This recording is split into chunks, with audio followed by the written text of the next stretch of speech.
Kita tadi sudah bicara tentang bagaimana pandangan saya pribadi tentang bagaimana kaitannya antara program dengan eh, kebutuhan untuk melakukan suatu pemberdayaan, dan setelah itu kaitannya antara program tadi dihubungkan dengan bagaimana bisa melakukan dukungan terhadap apa yang menjadi prioritas pemerintah sekarang yang kita kenal sebagai pencegahan dan penanggulangan infeksi atau PPI. Baik, saya ingin sekarang kita coba melihat bahwa sebenarnya bagaimana pemberdayaan yang ada dalam benak saya tentang kita mau membuat program-program mendukung terlaksananya PPI ini. Dalam pikiran saya pada saat kita bicara tentang pemberdayaan adalah diawali dari masa pada saat adanya Permenkes 65 tahun 2013. Kemudian setelah itu sekarang saat ini kita sudah memiliki Permenkes nomor 8 tahun 2019. Di dua Permenkes ini, walaupun Permenkes 8 itu menggantikan Permenkes 65, kan tapi pembelajaran pertama-tama tentang teori yang mengenai pemberdayaan itu ada di Permenkes 65. Kalau boleh mengingatkan, pada saat kita membicarakan tentang pemberdayaan di Permenkes 65 itu ada dua hal yang utama yang dikaitkan dengan eh, pemberdayaan. Itu ada di dalam definisinya, yaitu pertama adanya pengorganisasian dari masyarakat, dan dalam pengorganisasian ini ada bagaimana merencanakan, bagaimana melaksanakan, dan bagaimana melakukan evaluasi. Dan kemudian yang kedua adalah bagaimana melakukan perubahan perilaku yang ditandai dengan adanya slogan yang paling kita kenal, yaitu adalah tahu, mau, mampu. Eh, saya ingin kita bicara di sekitar ini dulu. Jadi kalau eh, ada dua kegiatan utama di dalam pemberdayaan, yaitu suatu penggerakan masyarakat yang kemudian kita lihat di sana yang lebih kental adalah pengorganisasian, maka dalam unsur suatu organisasi ini maka diharapkan sekali ada suatu sistem mulai dari perencanaan, kemudian pelaksanaan, sampai dengan melakukan evaluasi. Saya seringkali menggambarkan untuk teman-teman di puskesmas, seorang pelaksana program yang ingin melakukan pemberdayaan, dia harus bisa mengidentifikasi wadahnya apa. Wadah ini artinya sesuatu yang bisa dia pakai untuk melaksanakan kegiatan perencanaan, kemudian pelaksanaan, dan melakukan evaluasi bersama-sama dengan masyarakat. Artinya pada saat dia mulai mengenali eh, apa wadah tersebut, apakah itu UKBM atau itu mungkin sekedar nebeng dalam bentuk pertemuan PKK misalnya, itu adalah eh, seorang petugas sudah mulai bisa membayangkan dia akan merencanakan kegiatan-kegiatannya eh, untuk melakukan fasilitasi yang berupa tadi membantu masyarakat untuk mampu merencanakan, melaksanakan, dan melakukan evaluasi. Dalam bentuk yang lebih luas, tentu saja kita seringkali diingatkan, terutama sekali oleh Permenkes nomor 8 tahun 2019, bahwa kalau kita ingin melakukan suatu pemberdayaan masyarakat itu dimulai dari melakukan pemaparan tentang apa saja kondisi yang seringkali kita kenal dalam Permenkes 46 tahun 2015 sebagai real need. Kita tahu bahwa yang dimaksud real need di sini adalah apa yang kita rasakan, apa yang kita butuhkan untuk tercapainya program. Jadi misalnya indikator-indikator layanan yang diperlukan untuk tercapainya suatu program. Akan tetapi indikator-indikator ini mungkin sama sekali belum dikenali oleh masyarakat ya. Jadi misalnya saja begini, untuk K1 dan K4 itu mungkin masyarakat mengenalnya hanya ada ibu datang ke petugas kesehatan atau ke puskesmas atau ke fasilitas kesehatan lainnya, dan kemudian dia melakukan pemeriksaan. Bagi masyarakat itu adalah unfelt need atau kebutuhan yang tidak dirasakan karena dia tidak merasakan bahwa kita sebenarnya membutuhkan sekali ada seorang ibu datang dimulai dari tribulan pertama. Kemudian sampai dengan tribulan ketiga dia harus sedikitnya 4 kali datang kepada petugas. Itu sebabnya maka pada saat kita berhadapan dengan kondisi seorang ibu yang datang sudah mendekati persalinan, itu dianggap masyarakat sudah melakukan pemeriksaan. Itu yang saya pahami tentang unfelt need dan kaitannya dengan real need, yaitu yang berbentuk suatu indikator-indikator capaian. Nah, untuk melakukan suatu layanan yang terstandar, kita memberikan layanan. Kita memberikan layanan seperti yang saya bahas pada video sebelum ini. Akan tetapi, kita tidak bisa bekerja sendirian. Kita membutuhkan masyarakat. Di sisi masyarakat sebagai suatu kelompok, di sisi masyarakat sebagai suatu entitas, sebagai suatu bentuk yang majemuk, ini kita perlu melakukan pendekatan-pendekatan yang nanti akan membawa masyarakat ini mampu mengenali kondisi-kondisi yang dia hadapi. Kemudian setelah itu mau melakukan perubahan dengan sumber daya yang mereka miliki. Ya, jadi ini pas sebenarnya dengan konsep yang sudah kita kenal, yaitu desa siaga.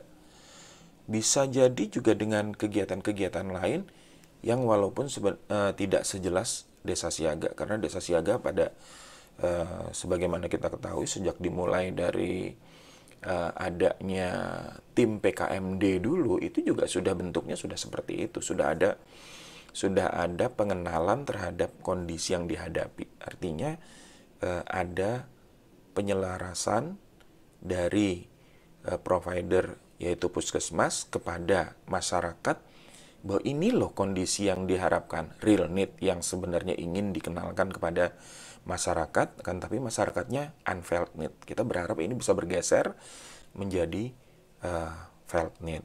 Nah, kita membutuhkan itu ya. Jadi artinya kita membutuhkan suatu wadah di mana kita bisa melakukan perencanaan, pelaksanaan, dan melakukan evaluasi terhadap kegiatan-kegiatan yang tadi sama-sama diikuti dengan bersama dengan masyarakat. Nah, kemudian bagaimana dengan sasaran-sasarannya tadi ya, yang berdasarkan permasalahan.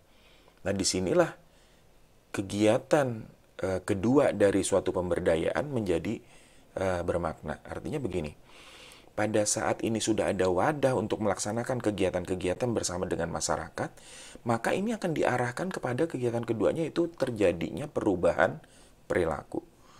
Bagaimana melakukan perubahan perilaku? Maka perlu dilakukan suatu fasilitasi kepada masyarakat untuk menjadikan satu perilaku yang tadinya mungkin masih asing atau tidak diterima atau itu tidak dikenali, menjadi sesuatu yang bisa diadopsi. Bagaimana caranya? Tahu mau mampu ini sebenarnya sudah menggambarkan itu. Pertama adalah pengetahuan. Di dalam pengetahuan atau dalam tanda kutip kita mengenalnya dengan istilah tahu, kondisi yang diharapkan itu adalah tahu ya. Jadi yang yang dilakukan fasilitasi adalah di dalam aspek pengetahuan. Bagaimana caranya? Ini yang paling sering dilakukan oleh teman-teman, yaitu melakukan penyuluhan. Ya, jadi di dalam melakukan penyuluhan dengan berbagai bentuk caranya yang bagaimanapun akan terjadi suatu peningkatan pengetahuan. Itu yang diharapkan.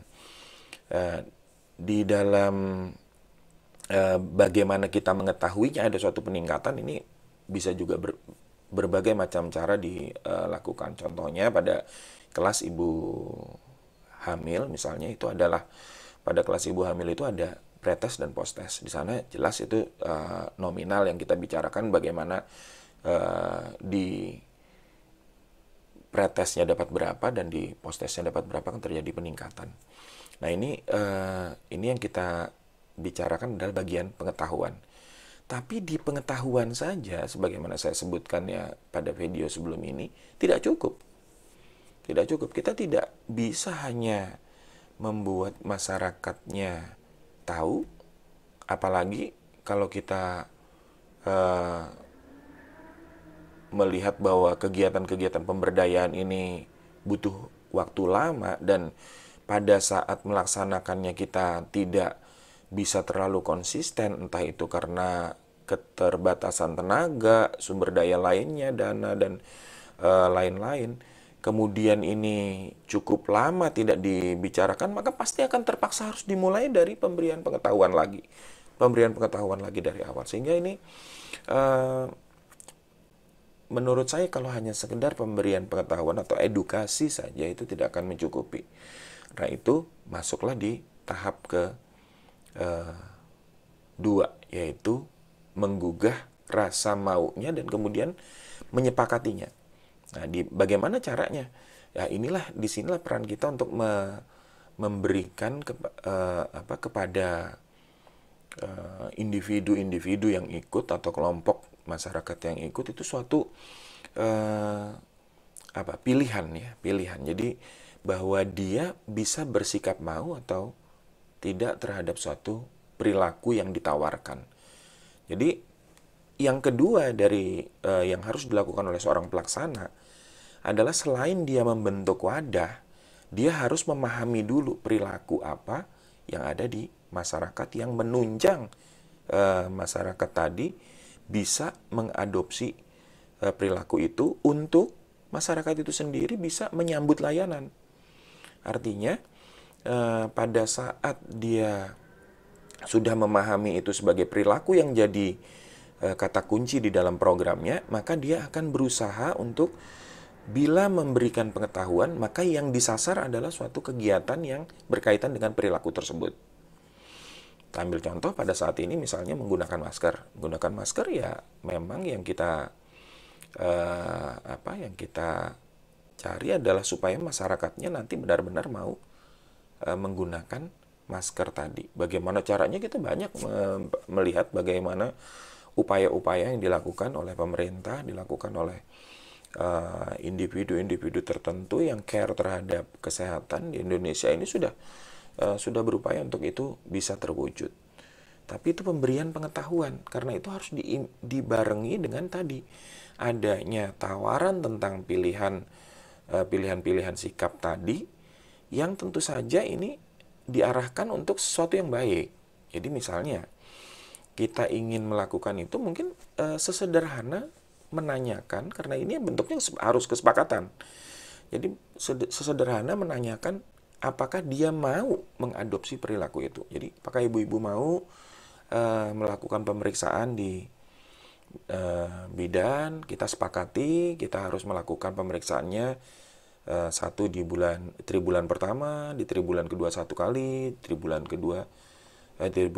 ketiga dua kali, sehingga terjadilah K1 dan K4 yang murni, dan di keempatnya ada bisa tercapai. Ini contoh di ibu misalnya ya. Jadi untuk yang namanya pemberian pengetahuan dibarengi dengan suatu pilihan dari kemauan untuk mengadopsi perilaku tadi, ditawarkan berkali-kali kepada sasaran, ini akan membentuk suatu kemauan untuk melaksanakan perilaku tersebut. Nah, ini memang harus berkali-kali dilakukan, ya. Jadi yang sering didengar itu adalah bahwa sudah bertahun-tahun kita melaksanakan kegiatan penyuluhan. Iya, karena kita cuma memberikan pengetahuan, tapi coba dibarengi dengan suatu tuntutan-tuntutan untuk mengadopsi perilaku ini tadi. Oke lah, bukan tuntutan, kesepakatan. Jadi biar ini imbang, bahwa partisipasi itu memang kita butuhkan dari masyarakat. Nah, pada saat itu kita lakukan berkali-kali, mungkin pada awal yang ya kita berhadapan mau oke atau setuju dan lain-lain, yang tapi pada saat itu sudah berkali-kali itu akan membentuk pola pikir nantinya. Ya, itu memang ini kan cerita tentang mengadopsi perilaku. Maka memang ini berkaitan dengan bagaimana kita makin gigih menanamkan itu ke dalam otaknya, agar otak sasaran, agar ini benar-benar bahwa inilah yang diharapkan untuk adopsi perilaku ini. Dan terakhir, tentu saja tidak akan cukup mudah hanya dengan sekedar melakukan penyuluhan, diajak mau atau tidak, tapi juga dilakukan tuntunan terhadap perilaku. Bagaimana cara melakukan tuntunan terhadap perilaku? Setidaknya menurut saya ada dua, yaitu pertama adalah tuntunan langsung, ya. Yang kedua adalah tuntunan tidak langsung. Yang pertama tuntunan langsung, kita sering mendengar di dalam program-program ada bagaimana dilakukannya demo sikat gigi, dilakukannya demo CTPS misalnya. Itu adalah tuntunan langsung dicontohkan oleh petugas kepada sasaran, kemudian sasaran mengikuti bagaimana petugas melakukannya. Harusnya itu mengimbangi bagaimana suatu pemberian pengetahuan dan tuntutan atau tadi ajakan untuk menyepakati suatu perilaku yang diinginkan. Kita biasanya malah dengan adanya fasilitasi, bahkan sampai dengan sikat giginya, atau dengan misalnya dengan memberikan pasta giginya, itu adalah cara yang juga bisa kita lakukan. Hanya saja kalau memfasilitasi dalam bentuk bahan, biasanya ini tidak akan berlangsung lama. Oke, kita hindarkan dulu membicarakan tentang itu. Tapi di sini ada tuntunan langsung pada saat kita melakukan kegiatan-kegiatan. Kelas ibu hamil misalnya, itu juga adalah suatu kegiatan melakukan tuntunan langsung, karena di saat melakukan senam misalnya, itu seorang bidan harus ikutan bergerak. Kalau cuman di pojokan kemudian jadi pemandu sorak misalnya, itu tidak akan bergerak ibu-ibu hamilnya. Justru yang diharapkan adalah si bu bidan atau si instruktur senam misalnya, kalau memang harus memanggil instruktur senam, ikutan melaksanakan senam ibu hamil tadi. Nah, ini tuntunan langsung. Tuntunan tidak langsung menurut saya adalah kalau kita sudah mencari role model yang nanti sedikit atau seberapa pun bagiannya dia sudah bisa memberikan pengaruh yang dia miliki untuk mengajak masyarakat tadi melakukan perilaku yang ingin diadopsi. Lebih baik lagi kalau sampai itu adalah dirinya sendiri yang melakukan. Jadi ini sering sudah kita dengar juga, misalnya di dalam KPASI, seorang motivator itu adalah lebih diambilkan kepada orang yang sudah berhasil. Jadi ini adalah bentuk yang diharapkan menimbulkan pengaruh atau bisa mempengaruhi bagaimana sasaran mengikuti. Begitu juga pada saat kita melihat peer group misalnya, itu akan dipilih adalah orang-orang yang punya keterikatan terhadap sasaran kita. Di peer group edukator misalnya, kelompok pendidik kelompok sebaya itu, kita mengharapkan sekali dengan dia yang kita latih, dan kemudian dia menyampaikan dengan bahasanya, itu akan lebih bisa diterima oleh sasaran yang tadi berada satu level dengan dia. Nah, ini adalah bentuk pemberdayaan yang merupakan suatu perubahan perilaku. Dua hal inilah yang merupakan kegiatan-kegiatan pemberdayaan. Jadi kalau kita bicara tentang PPI misalnya dikaitkan dengan suatu pemberdayaan, yang saya maksud sebenarnya pada saat menjelaskan bahwa kita ingin ada peran dari UKM untuk melakukan suatu pemberdayaan di dalamnya bukanlah hanya tadi kegiatan ini yang merupakan pencegahan terjadinya transmisi silang dengan mempersenjatai petugas eh, ataupun masyarakat yang mengikutinya dengan eh, dengan kewaspadaan standar misalnya seperti itu, atau kewaspadaan transmisi, akan tetapi menimbulkan suatu perubahan perilaku yang bukan hanya sekedar menjalankan kegiatan-kegiatan yang ada di masyarakat tadi dengan cara yang kita yakini ini memang standar. Sebagai bentuk suatu layanan tentu saja ini benar dan harus kita laksanakan seperti itu. Akan tapi untuk memberikan pengayaan terhadap apa yang dilakukan oleh suatu petugas puskesmas, pemegang program, pelaksana program, ini harus lebih kepada suatu bentuk pemberdayaan yang lebih mempunyai daya ungkit sehingga masyarakat benar-benar mau mengikuti. Untuk dalam kondisi pandemi misalnya saat ini kita mengenal ada konsep-konsep tentang pemberdayaan itu, ada beberapa teman-teman yang pernah menyampaikan bahwa ada suatu desa siaga COVID-19.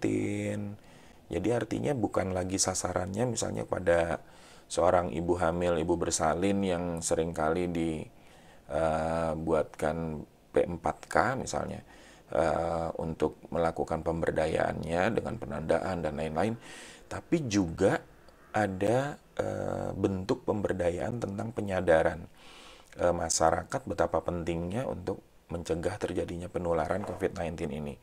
By the way, ya ini juga sudah ada kok di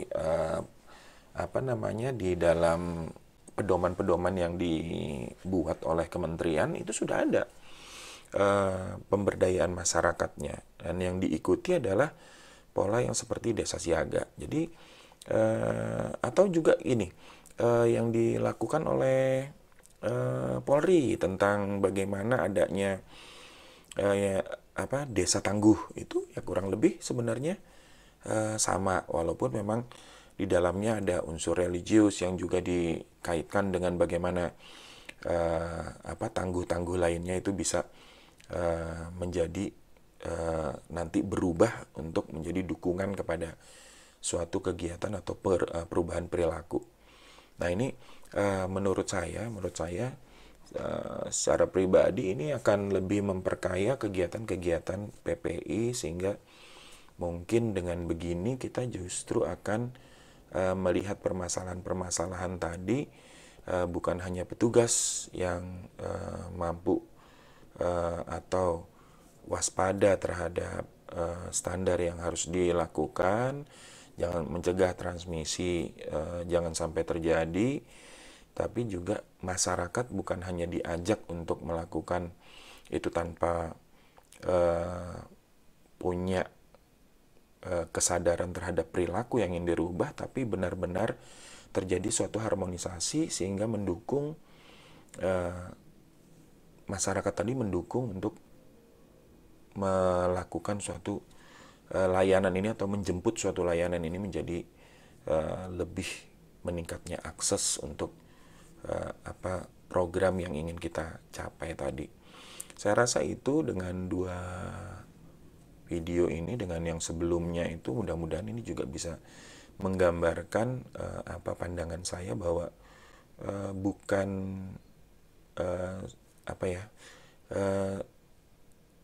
sebagai praktisi UKM, surveyor yang